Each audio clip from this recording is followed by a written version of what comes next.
जय जयो ततो युद्धाय युज्यस्व नैवं पापम अवप्स्यसि। समान व्यवहार करना, लाभ अलाभो, लाभ और हानि, जय अजयो, विजय और पराजय, तथा च उसके बाद, युद्धाय, लड़ने के लिए, युज्यस्व, संलग्न, न, कभी नहीं, एवं, इस प्रकार, पापम, पाप, अवाप्स्यसि लगेगा।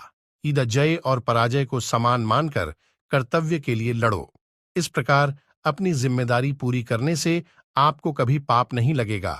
कृष्ण अब काम के विज्ञान में गहराई से आगे बढ़ते हैं। अर्जुन ने भय व्यक्त किया था कि शत्रुओं को मारने से उन्हें पाप लगेगा। श्री कृष्ण इस आशंका का समाधान करते हैं।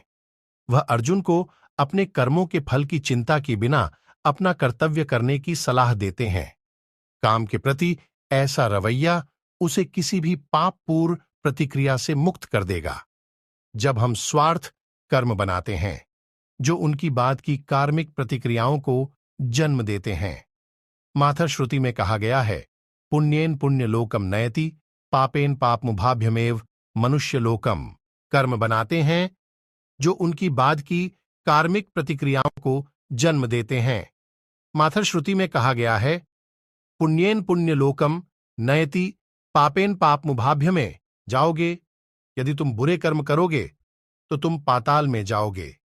यदि आप दोनों का मिश्रण करेंगे तो आप पृथ्वी ग्रह पर वापस आ जाएंगे।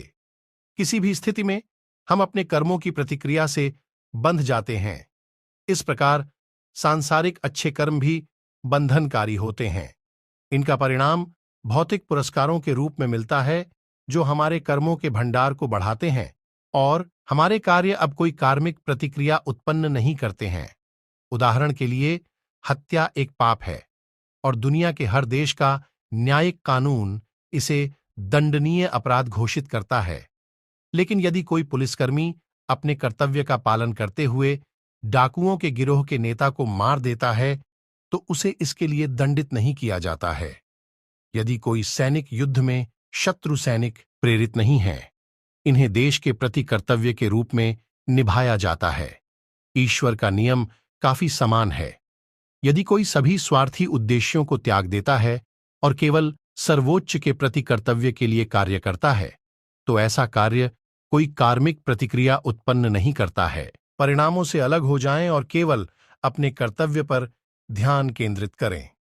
जब वह जय पराजय, सुख दुख को समान मानकर संभव से युद्ध करता है, तब शत्रुओं को मारकर भी उसे कभी पाप नहीं लगता। इस विषय को बाद में भगवद, जिस प्रकार कमल का पत्ता पानी से अछूता रहता है, उसी प्रकार जो लोग सभी आसक्ति को त्याग कर अपने सभी कर्म भगवान को समर्पित कर देते हैं, वे पाप से अछूते रहते हैं।